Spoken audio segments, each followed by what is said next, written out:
नमस्कार, cook with येमूमध्ये आपणा सर्वांचं मनापासून स्वागत। उन्हाळा वाळवणामध्ये आज मी करते 1 किलो डाळीचे पापड, अगदी सोप्या साध्या पद्धतीनं।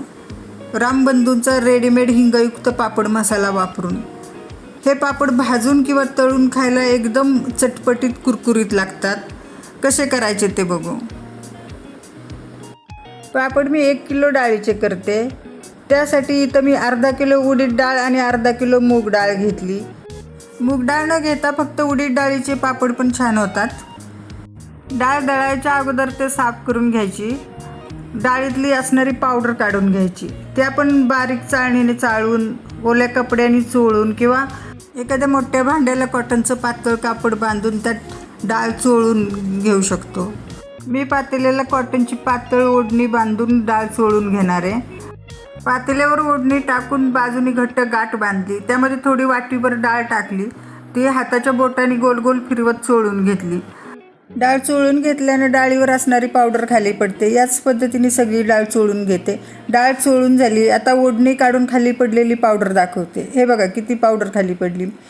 आता उडीद डाळीमध्ये मूग डाळ टाकायची आणि त्या दोन्ही हलवून एकत्र करून घ्यायच्या। एकत्र केलेली डाळ चक्कीवरून एकदम बारीक दळून आणायची। चक्कीवरनं डाळ दळून आणली। घरी आणल्यावर बारीक चाळणीने पीठ चाळून घेतलंय। हे पीठ बघा एकदम बारीक आहे। आता ह्या पिठातनं अर्धी वाटी पीठ मी पापड लाटताना लावण्यासाठी बाजूला काढून ठेवते। पापड मी हा रामबंधू हिंगयुक्त पापड मसाला घालून करणार। पॅकेटवर पीठ कसं भिजवायचं दिलं आहे। 1 किलो पिठासाठी हा 100 ग्रॅम तयार पापड मसाला घालायचा आणि 2.25 कप पाणी पीठ भिजवायला घ्यायचं।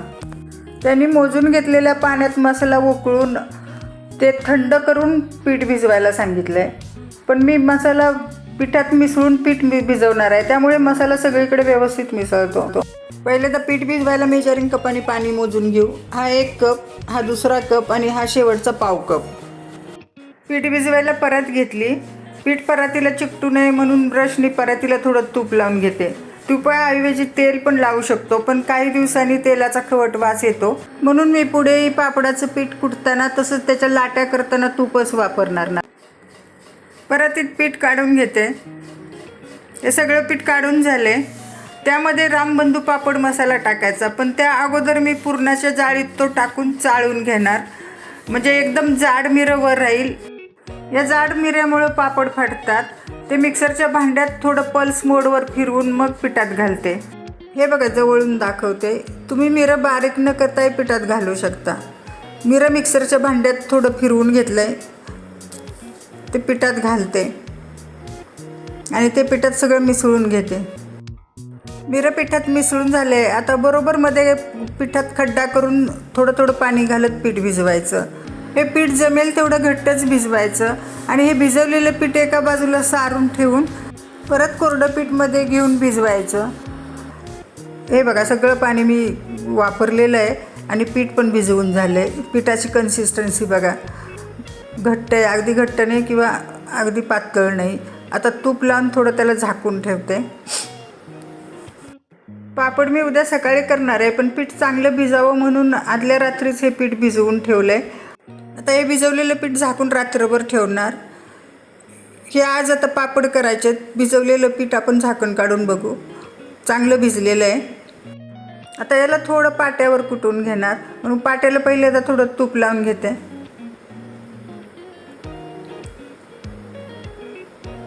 आता हे पीठ सगळं थोडंसं मळून घेते आणि त्याचे छोटे छोटे गोळे करायचे, म्हणजे कुटायला पण आपल्याला सोपं जाईल।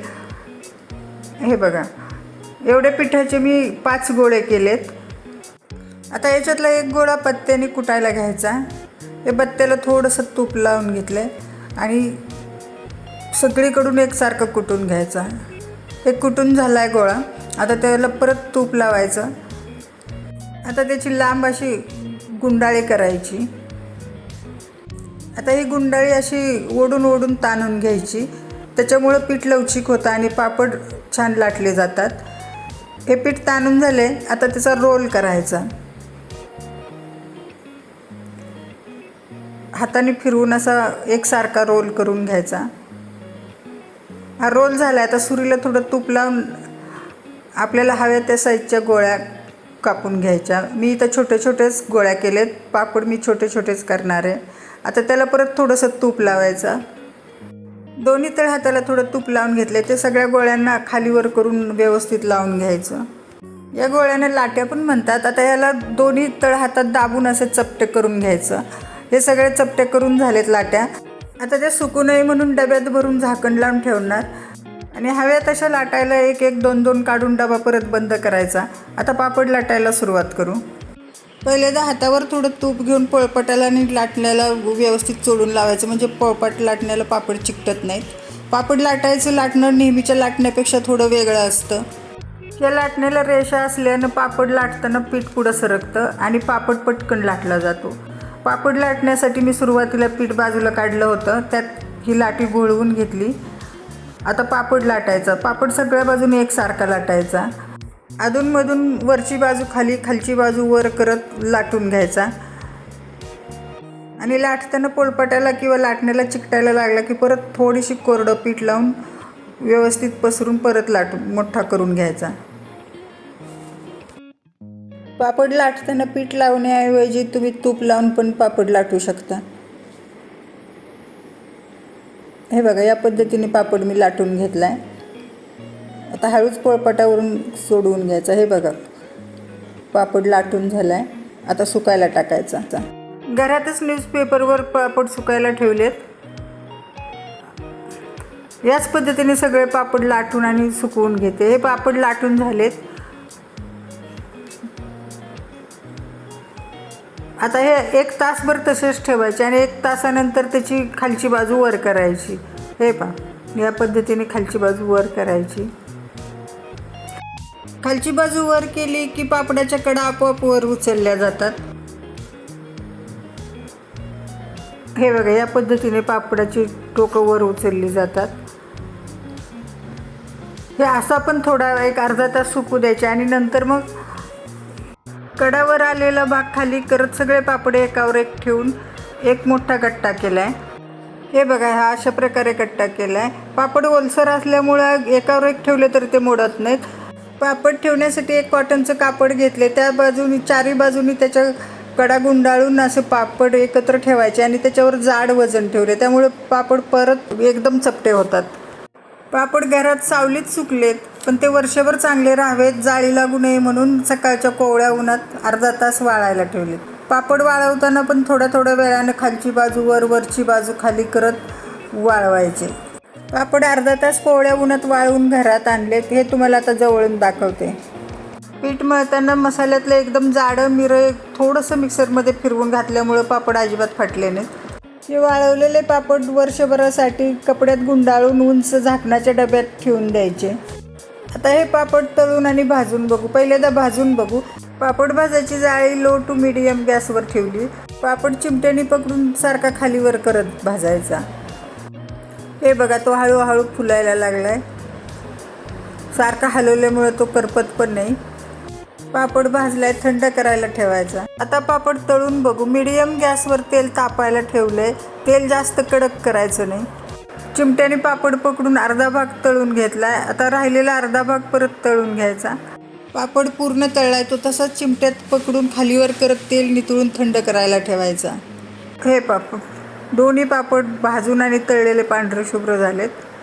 पहिल्यांदा भाजलेला पापड दोन्ही बाजूनी दाखवते. चांगला फुललाय आणि रंगही पांढरा राहिला आहे. आता तळलेला पापड दोन्ही बाजूनी दाखवते. तोही छान फुललाय आणि रंगही पांढरा राहिला आहे.